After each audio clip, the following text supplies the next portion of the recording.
With the opening of the new Acrisure Amphitheater downtown, officers with the Grand Rapids Police Department will be on duty to keep the crowds and the shows safe.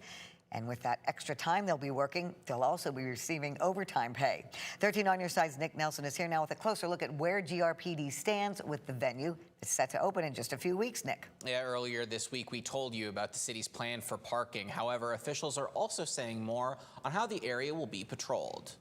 Grand Rapids police officers plan to be working overtime this summer with the opening of the Acrisure Amphitheater. Police Sergeant Jeff Dion said this week that officers will be working full shifts in its opening month, being stationed at key intersections near the venue. I have enough staffing for all of the events in May at both the amphitheater and the arena.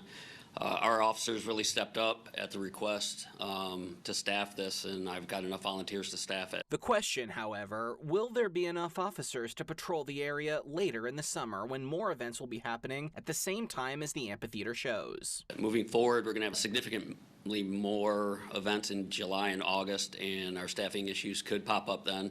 I think there's 15 or 16 events at the amphitheater in July. That's going to be a heavy task on our people, so we'll have to reevaluate it at that point. Dion says officers will be paid overtime for the full shifts they'll be working at the amphitheater. So that overtime is funded by 3 entities. Legends Global pays 36%.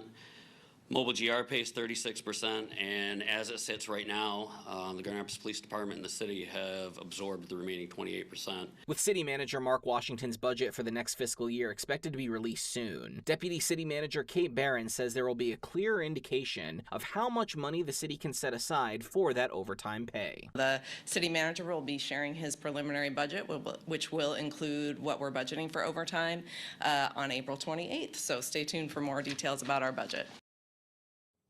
And the opening show at the amphitheater is May 15th. The headliner is Lionel Richie. In the newsroom, Nick Nelson, 13 on your side.